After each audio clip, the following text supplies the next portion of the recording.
Okay, magandang araw sa atin lahat mga kababayan. Dito na naman tayo sa another episode ng ating vlogs, Badong Aratiles po. Pag-uusapan natin ngayon, ito po, no, Abante, Representative Benny Abante. Ang nagwika po na I do not want her to be to become president. Ito po ang pahayag ni Abante kay BP Sara Duterte. Yan. Pag-uusapan din po natin sa kabilang banda po, ito po si John Vic Remulla. Secretary John Vic Remulla ay tatakbo raw po bilang presidente. Ang tindi.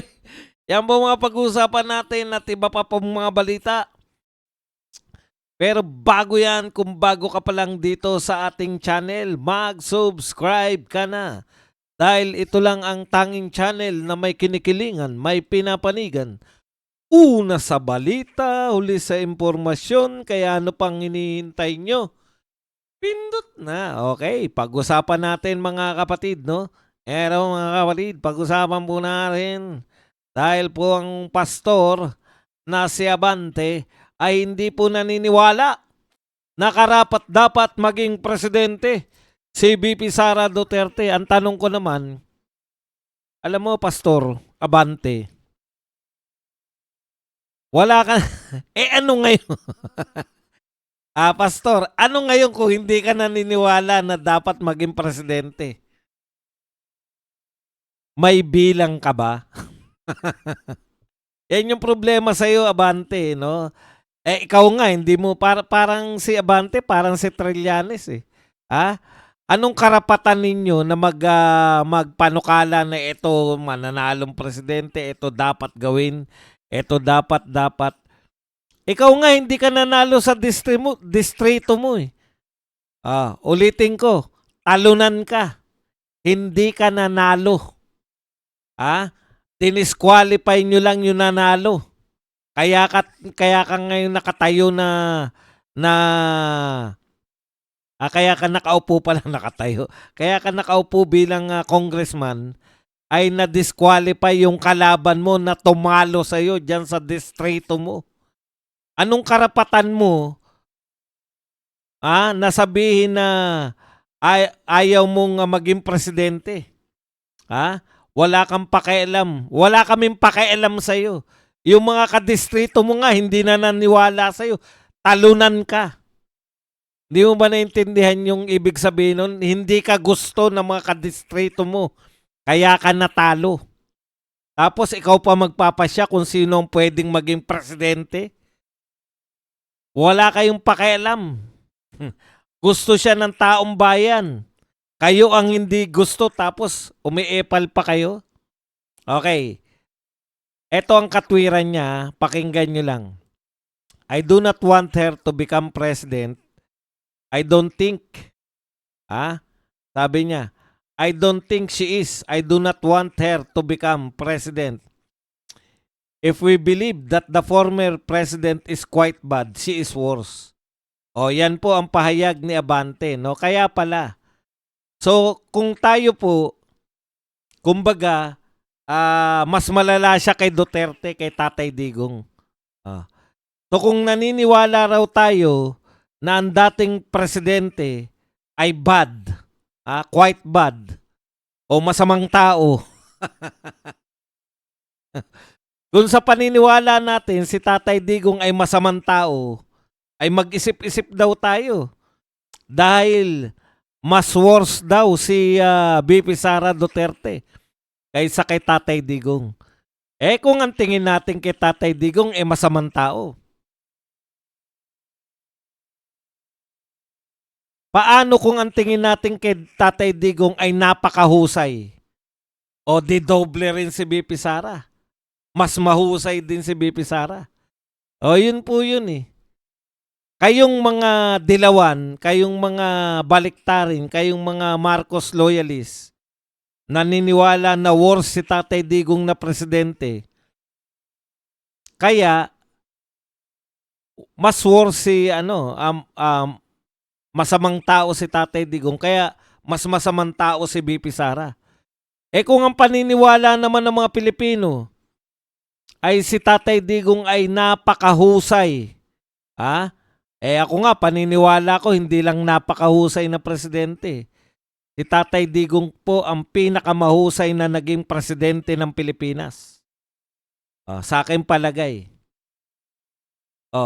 Di, mas malala pa si BP Sara, mas magiging mas mahusay pa siya. Yun po yun eh. Kaya tama yun. Kung sinusundan nyo yung katwiran ni Abante, pag kayo naniniwala na worst o masamang presidente, kasi tama po. Tama ba yung punto na yun na may naniniwala na masamang presidente? Si Tatay Digong? Opo. Yung mga kriminal, yung mga magnanakaw, yung mga drug lords, yung mga magnanakaw, yung mga kriminal, yung mga manyakol. Masamang tao po si Tatay Digong sa kanila. Kaya hindi dapat iboto si BP Sara. Pero tayo po na naniniwala na magaling, epektibo, napakahusay, marami nagawa.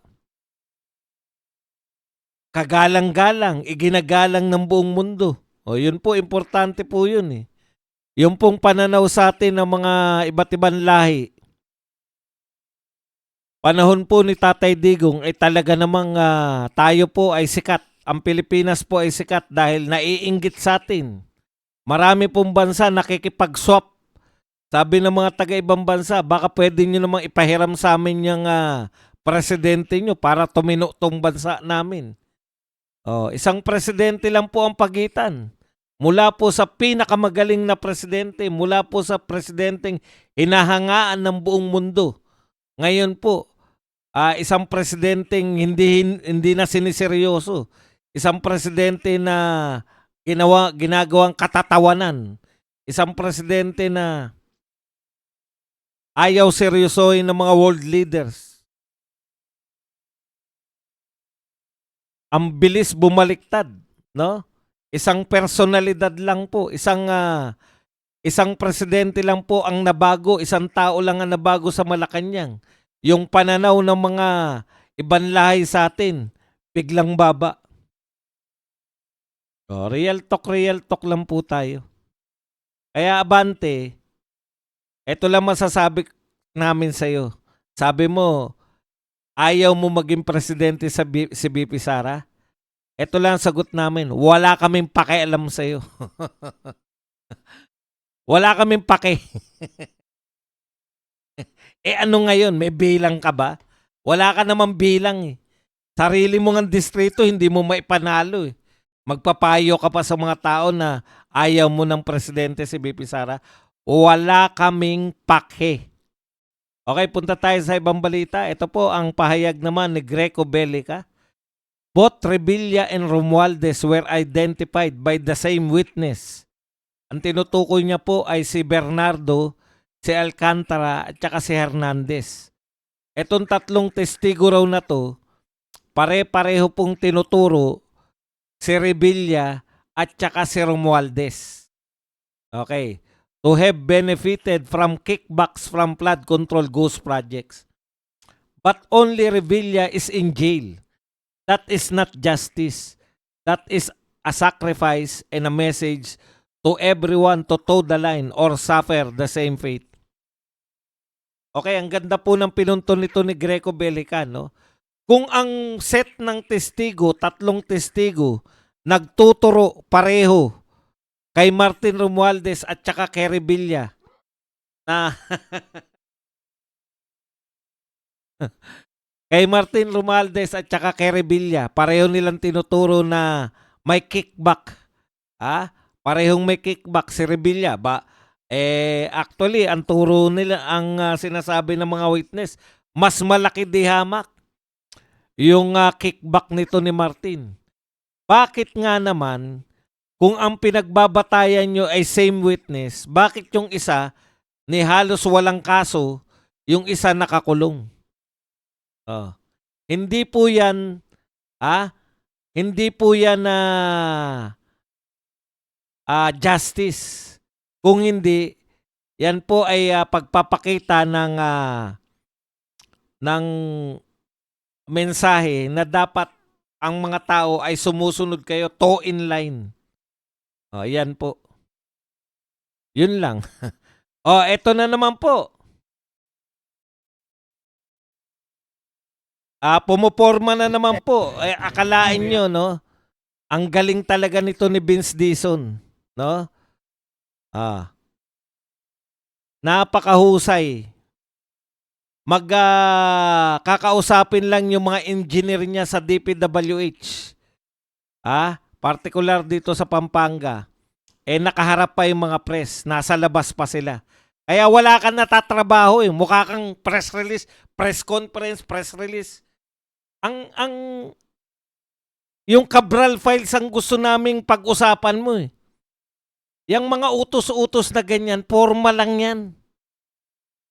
4 na taon na yung presidente mo, hindi kayo kauupo lang. 4 na taon na yung presidente mo. Forma-forma ka pa rin ng utos-utos. Ito po, para marindi lang rin kayo. Narindi ko kahit hindi ko gano'n naintindihan dahil parehong Kapampangan to si Vince Dizon. At saka tong kausap niya, nasa Pampanga.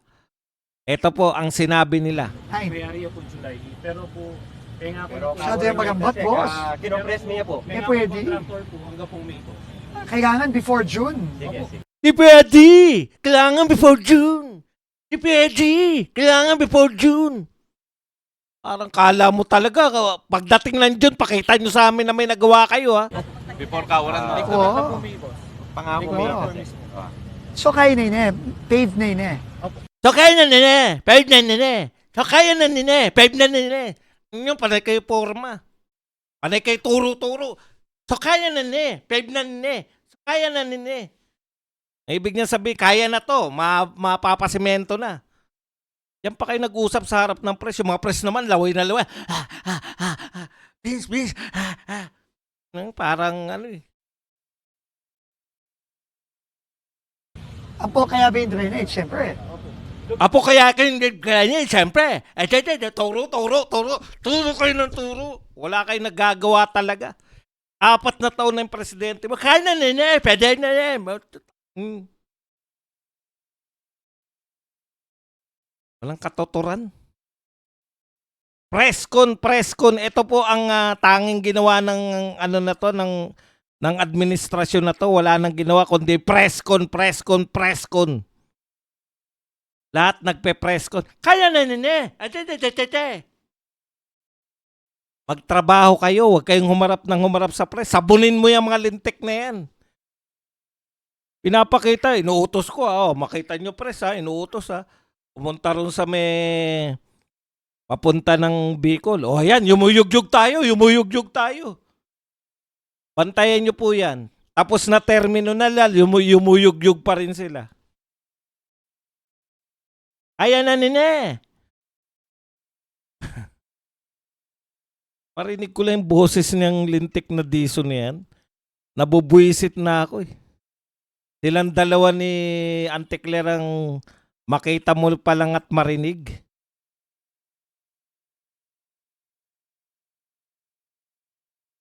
Okay, ito na po. Iba naman, para mahimasmasan lang tayo. Mahal, pakikuha mo nga ako ng tubig man lang. Matagal na ako hindi nagagalit eh. Kaya lang ito kasi mga pagmumukha nito nila itsura, boses. Mabubuisit ka talaga eh. Okay, ito po. Sabi po ni Bellica. Filing pa lang na impeachment kay BBM, hinarang na. Di lalo na ang impeachment. Abangan natin yung kay Sara. Paspasan yan. Pera-pera eh. Correct. Ito po yung ipinasa po nila, nagmamadali po sila tanggap agad, no? Nagmamadali po silang tumanggap agad.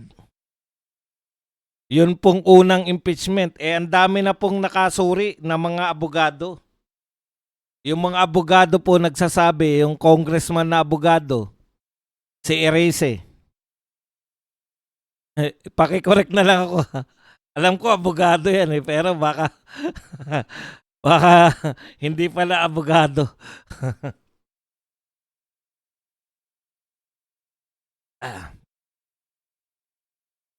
Di ba? yung katulad ng sinasabi ni Reyes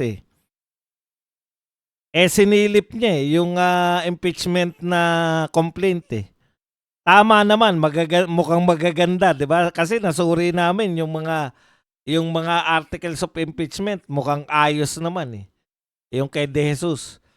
Kaya lang nung ang nagsuri po ay abogado, sinabi niya kagad ng tahasan, wala pong mga ebidensya. Ang linaw po ng utos ng Supreme Court Dapat yung complaint nakapasok na rin yung ebidensya, hindi na po obra na iko-complaint mo, mag-impeachment complaint ka nang hindi mo nilalagyan ng ebidensya. Kaya nga lahat na nagsasabi ngayon, sinadya yan para ibasura yung unang complaint. Ngayon, eto sigurado tayo rito sa third complaint, pati po si Pulong sinasabi niya na ito ay matinong reklamo. Kasi hindi naman po basta-basta yan. Si Topacio, si Chavit, maraming pera po yan para magbigay ng pipitsuging mga impeachment. Si Mike Defensor, si Jing Paras, mga matitinong abogado po itong mga to, mga matatalinong abogado to. Kaya naniniwala po tayo na ito po ay talagang totoo. May laman, pwedeng matanggal sa pwesto. Pero filing pa lang po. Hinarang na. Abangan daw natin. Paano yung filing nila sa February 6? Mag-aabang po tayo sa February 6. Yung filing nila ng impeachment, tsak yan. Pulidong-pulido. Welcome na welcome.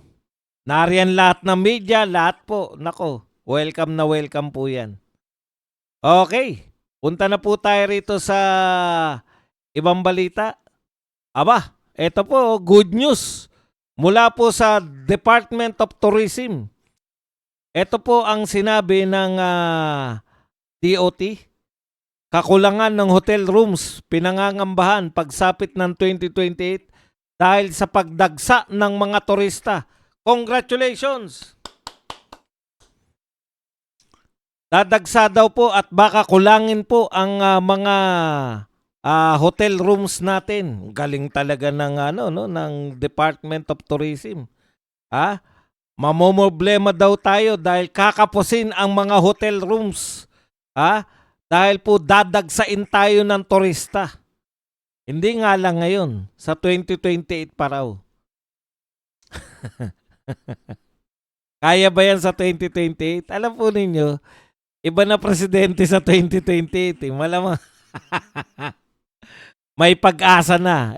Ngayon, kung ngayon po yan, yung sa presidente po ngayon, bumalabs po yan. Pero kung magpapalit na ng presidente sa 2028, baka pwedeng dagsain na ulit tayo. Di ba?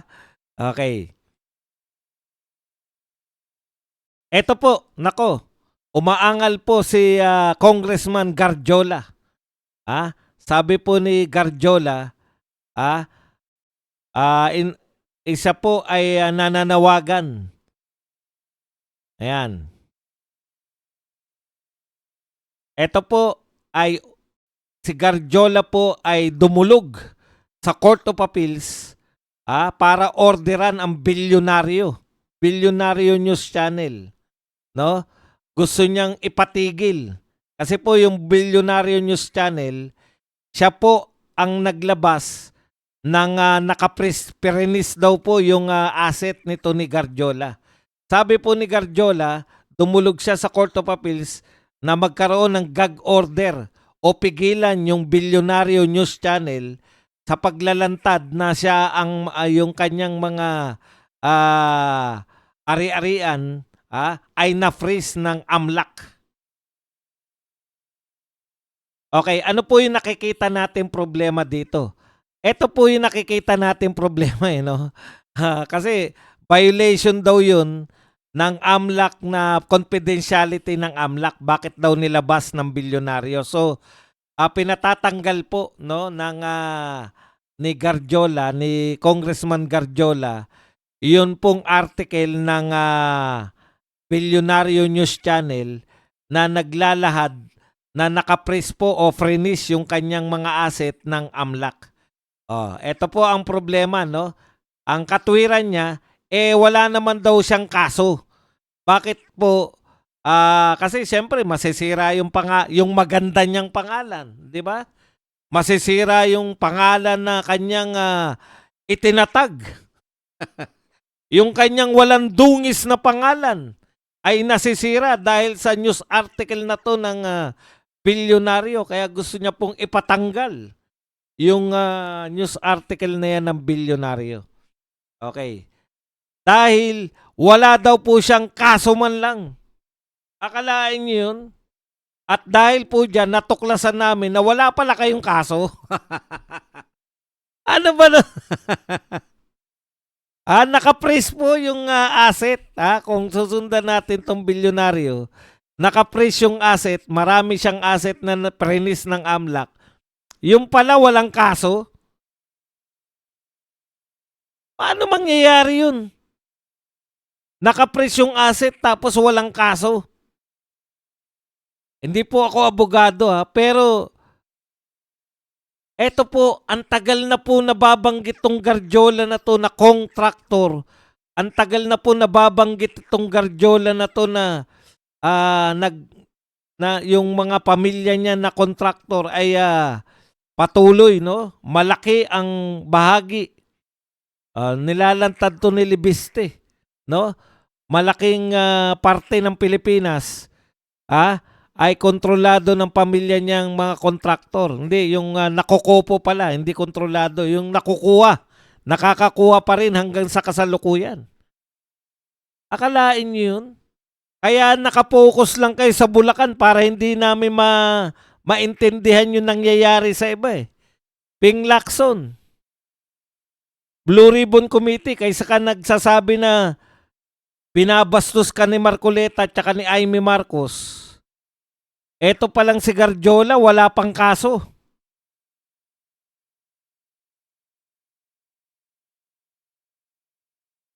Wala kaming ibang inaasahan sana. Kasi, pag hindi nyo inimbestigahan yan sa Senado, sa Senate Blue Ribbon hearing, yung mga katulad ni Garjola, hindi po yan papatulan, hindi po mape-pressure tong gobyerno na kasuhan niya mga yan.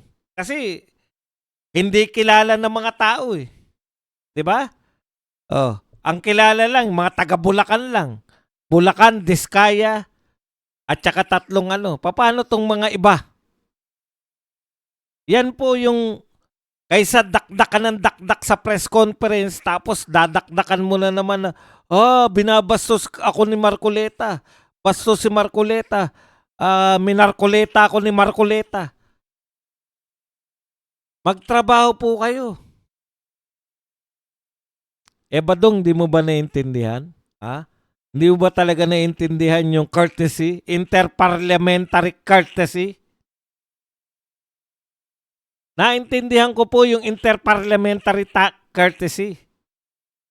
Ang hindi nyo po naintindihan, pwede nyo naman, halimbawa, mali yung pang-intindi nyo Sa interparliamentary courtesy. Ang interparliamentary courtesy, hindi nyo isasabpina yung mga congressman na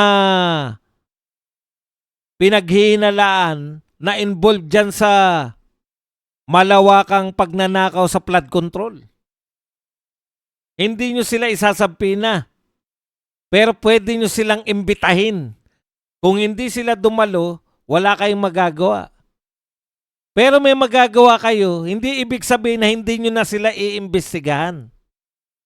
Pwede nyo pa rin silang imbestigahan kahit hindi sila dumadalo. Senator Ping Lacson, ginawa na yan ng House of Representatives. Yung katumbas nila noon, bibigyan ko kayo ng magandang halimbawa. Yung katumbas sa HOR ng BRC, Blue Ribbon Committee ng HOR, House of Representatives. Ginawa nila yung kay De Lima. Inimbestigahan nila si De Lima kahit hindi dumadalo si De Lima dulot ng interparliamentary courtesy. Naimbestigahan nila si De Lima. Paano nila naimbestigahan? Ang inimbitahan nila, yung mga hindi congressman, yung mga kadil ni De Lima. Halimbawa, inimbitahan nila si Dayan, inimbitahan nila si Jonel, inimbitahan nila yung kung sino-sinong mga kadil ni De Lima. Sa pamamagitan ng pag-iimbestiga dito sa kadil ni De Lima, napalabas nila na si De Lima ay may kasalanan sa batas na panood ng tao. Hindi po ibig sabihin na wag na nating imbestigahan si Martin Romualdez kasi interparliamentary courtesy.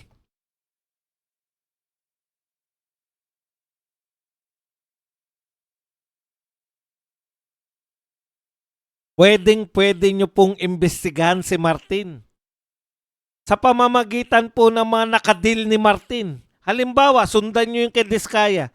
Ang problema kasi, si Diskaya nagtapat sa inyo, nagsabi ng mga pangalan. Ayaw nyong ipursu yung mga pangalan na binigay ng Diskaya.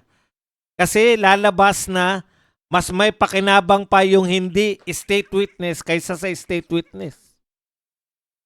Ito po, question ng state witness. Kung may state witness na tayo na dalawa, sino yung natukoy na mastermind?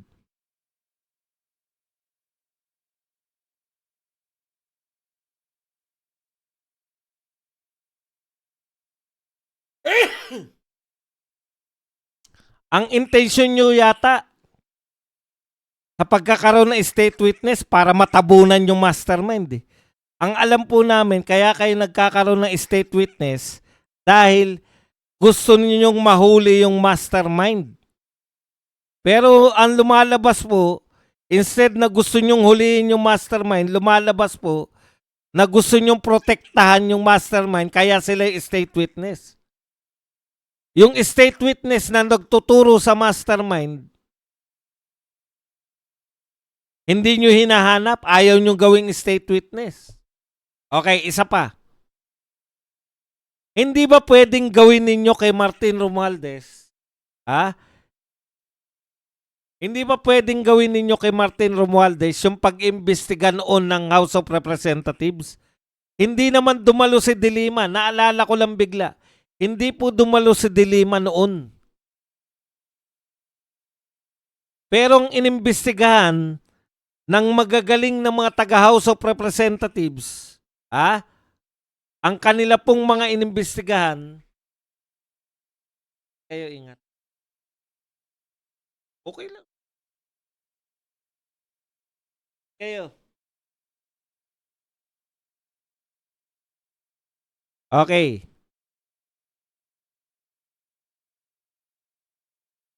Yung inimbestigahan po ng mga congressman noon kay De Lima, hindi po si De Lima mismo. Yung mga nakadil ni De Lima. Dapat, ang dami nyo ng lead kay Gutesa. Ang daming pinangalanan ni Gutesa. Alam nyo kung yan? Sabi ni Gutesa, nagde-deliver po kami ng basura kay Martin. Lead nyo na yun. Yung mga sinabing pangalan, dapat inimbitahan nyo. Hindi naman congressman yun eh. Yung mga kasama po ni Gutesa, hindi po congressman. Nagde-deliver, congressman, hindi po. O asan ang interparliamentary courtesy doon? Wala. Dapat doon, inimbitahan nyo na, pag hindi dumalo, subpoena, pag hindi pa rin dumalo, show cause order, pag hindi pa rin dumalo, warrant of arrest. Sino na po na warrant of arrest nyo sa mga binanggit ni Gutesa? Kasi hindi nyo inimbitahan. Yun yung point doon. Sabi kayo na sabi, kaya namin hindi na imbitahan si Martin kasi interparliamentary courtesy. Di wag nyong imbitahan si Martin. Imbitahan ninyo yung mga nag-deliver ng pera kay Martin para makorroborate si Gutesa. Ang daming binanggit na pangalan. Ayaw nyo namang imbitahin. Meron kayo state witness. Hindi naman makapagturo ng mastermind. Yung state witness nyo, umamin na sila po ay mga involved dyan sa pagnanakaw na yan. O ngayon, anong purpose nila? Matukoy yung mga mastermind. Kung hindi kaya ng tukuyin, sila may purpose. Kaya sila nag-apply, kaya sila nagsoli ng pera para mag-state witness, wala silang kaso. Pero kung hindi naman nila kayang ituro yung mastermind, hindi sila karapat-dapat na state witness. Yun yung sinasabi natin. Pag may gusto, may paraan. Pag ayaw, ayaw talaga. Pag may gustong gawin, may paraan. Pag ayaw gawin, may paraan din. Mga lintik kayo, pinaglulukon yung mga tao. Tapos, nababastusan kami. Bastos si Marcoleta. Mas gusto namin yung mga bastos na nagsasabi ng totoo kaysa hindi bastos na nagtatago ng mga kriminal.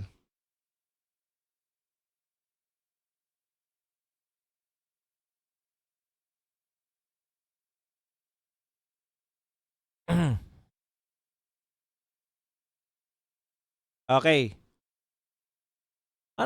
Meron na nga tayo, meron ng ano yan eh, di ba? Meron na po tayong nangyaring ganyan noon, yung panahon ni Dilima. Hindi naman po nila maimbitahan dahil may courtesy. Biruin niyo po, ito si Garjola, wala palang kaso, pinagmalaki niya. Wala naman pala siyang kaso. Isa po sa pinakamalaking, biruin niyo, may AMLAC oh. Nabalitaan natin yan sa Bilyonaryo Channel. Prinis yung mga asset niya, AMLAC. Ngayon, yung bilyonaryo pa yung pinakorte na burahin o tanggalin yung kanilang pinos laban kay Garjola kasi si Garjola wala palang kaso. Imagine niyo. Paikot-ikot, maghihintay na naman tayo kung kailan na naman nakatakda yung hearing. Iikot na naman tayo, wala.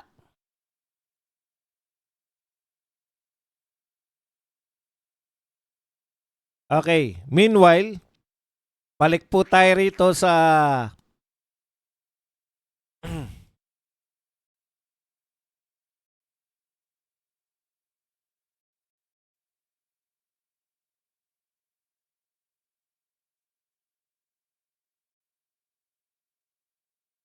eto po, no? Lalapit na po a group led by Pro Duterte lawyer Ferdinand Topacio is planning to seek the Supreme Court's intervention after the Office of Secretary General of the House of Representatives refused to accept their impeachment complaint against President Ferdinand Marcos. Yan po, hinaharang po. Eto malupit sa lahat ng balita. John Vic Remulla, tatakbong presidente sa 2028. Palakpakan po muna natin. Clap, clap, clap, clap. Hindi natin alam kung joke time na o ano eh. Ha? Joke time na ba? Hindi mo na maintindihan kung nagpapatawa to si John Vic o hindi. Ano na ba ang mga achievement mo bilang DILG Secretary Sec John Vic para i-consider mo yung sarili mo na pwede ng pang-presidente? Wag na tayong mangantyaw sa kanya. I-quote na lang po natin si Antonio Trillanes.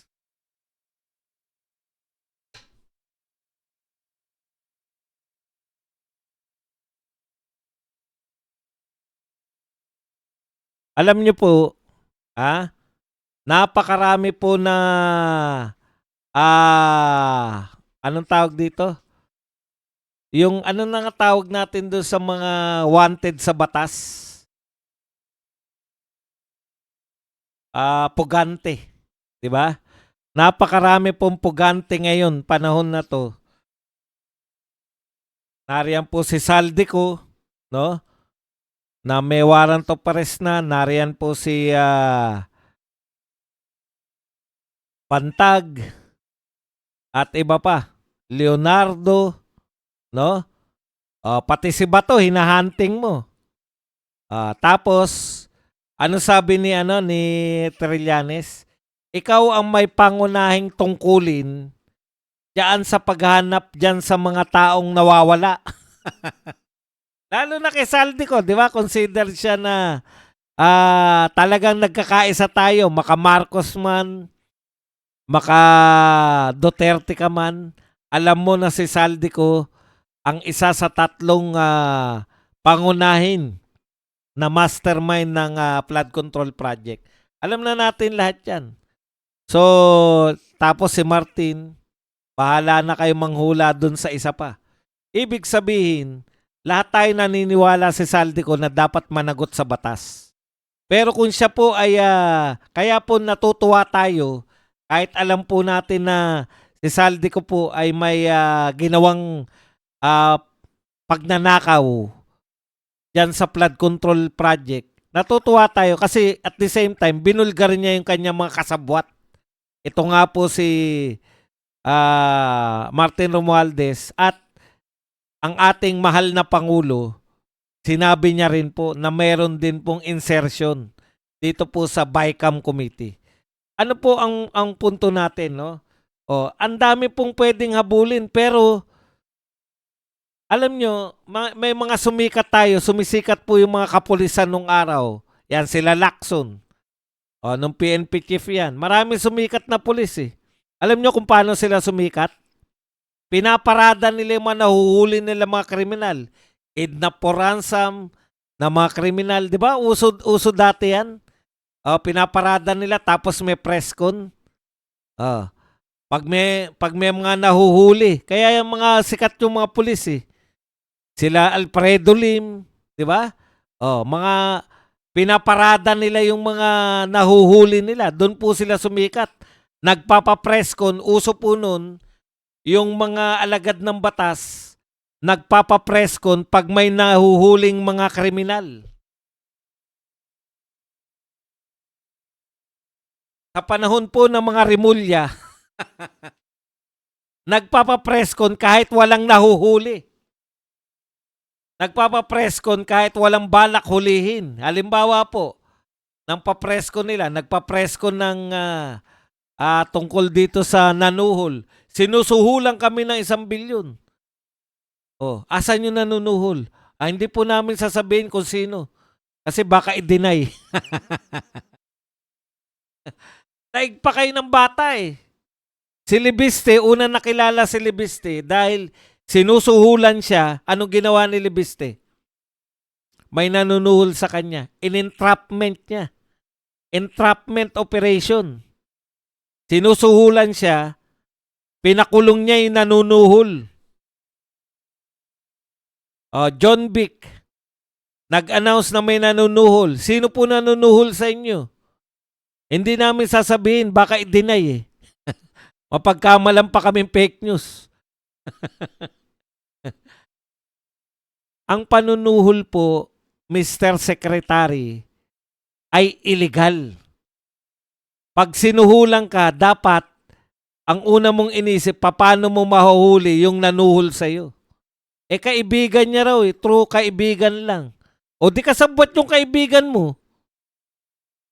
Porkit kaibigan, hindi na. Dalawa yan, di ba? Kahit na yung mga lapses mo, pinipreskon mo. Kaya anong reaksyon ng tao? Bakit hindi mo pinahuli? Meski kapatid mo. Si Boying, sabi, hindi nila ako pwedeng ako yung kausapin nila dahil papahuli ko sila. Yun na nararapat. Tapos papapress con siya tungkol kay Saldico. Palagay namin nasa gated community yan ng Portugal. Nasa gated community daw ng Portugal. Hindi po ba kayo nahihiya? Na pinipress ko nyo na hindi nyo mahuli-huli si Saldico? Ngayon lang po ako nakakita na ipinagmalaki pa yung kapalpakan nila. Di po ba kapalpakan yan? Hanggat hindi nyo nahuli, di ba kapalpakan po ang tawag dyan? Dapat ang press con, kung napahuli nyo na, nakahilera na dyan, meron ng bracelet. At iharap nyo na nakakulay orange. At sasabihin nyo, eto na po, tagumpay po ang 6 na buwan na pagsubaybay natin dito sa suspect. No? Matagal po nating sinusubaybayan ito at sa wakas, nahulog din sa kamay ng batas. Yung hindi nyo po nahuhuli, hindi po achievement yun. Ano sabi na nga ni Trillanes? Pati si Trillanes, tinabla kayo. Ano sabi na nga ni Trillanes? Bawas-bawasan nyo yung press con nyo, Mr. John Vic Remulla. Bawas-bawasan nyo daw. Kinukot ko lang si Trillanes eh. At manghuli talaga kayo. Yung failure niya para mahuli si Saldico, pinipress con niya pa. Hindi po. Sa madaling salita, yung kapalpakan, pinipress con. Anak ng tinapay naman, no? At ang malupit, nagbabalak pa po siya na tumakbo sa 2028 presidential election. Wala naman pong masama na mangarap, no? Pero dapat man lang kung tatakbo po kayo, yung talagang may achievement po kayo. Yung napakulong nyo si Tatay Digong hanggang ngayon. Yung ICC, pinakulong mo, bahagi ka ng pagpapakulong kay Tatay Digong. Hanggang ngayon, naghagilap yung ICC ng mga testigo. Diba? Pinakulong ninyo. Ikaw, kasama ka sa nagpakulong dun. Kay Tatay Digong. Yan na achievement mo. Pero yung mga totoong nakagawa ng kasalanan, aminadong nakagawa ng kasalanan, hindi nyo matugis-tugis. Huwag nyo na pong pagtangkan. Nagtataka nga kami bakit pinipress con ninyo na hinahunting nyo si Bato eh. Sinusubaybayan nyo si Bato eh. Wala namang warrant of arrest si Bato. Kahit nga po may warrant of arrest si Bato sa ICC, hindi po dapat dahil Pilipino tayo. Tayo lang po ang tanging tao, tanging bansa na nagsusurrender ng citizen niya sa ibang entity na walang kinalaman sa atin. Yun ang masakit eh. Ano po mangyayari? Halimbawa na palaring kayo, pinalad po kayo. Pag may nanuhol po sa inyo, wala lang. Kasi kaibigan ninyo. Alam nyong mali. Pero wala kayong gagawin dahil kaibigan ninyo yung ginawang anong tawag doon? Conduit o ginawang middleman. Ano po yan pag mga kaibigan nyo palang involved sa mga krimen? At madalas po, ganyan po sa gobyerno eh. Yung mga kaibigan po, ang malalakas na loob, kaibigan, kamag-anak, ang mga malalakas na loob na magnakaw sa gobyerno kasi malakas eh, kaibigan eh. Paano po yan? Mr. John Vic Remulla, pag naging presidente kayo. Nagtatanong lang naman kami kasi inihayag nyo eh. Ito po, basahin po natin ang kanyang pahayag.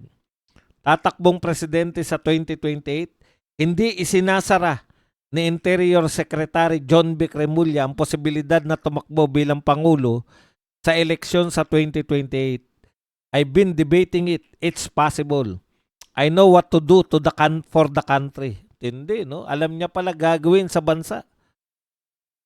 My experience at the DILG has really honed my skill for running this, saad ni Remulla. Nauna nang siniwalat ng kalihim na may nagtangka umanong manuhol ng 1 billion sa kanya at sa kapatid niya si Ombudsman Boying Remulla sa gitna ng flood control probe. Ano nga po ang ginawa nyo?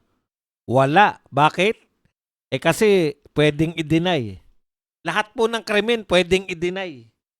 Kaya wala kayong gagawin pag may gumawa ng krimen. Ay, hindi natin pwedeng ano yan kasi pwede niyang i-deny. Ipinahiwatig umano ng hindi pinangalanang individual na tutulungan siya sakaling tumakbo sa 2028. Pero mariin daw itong tinanggihan ni Remulla. Tinanggihan mo lang, dapat pinakulong mo kasi nanuhuli.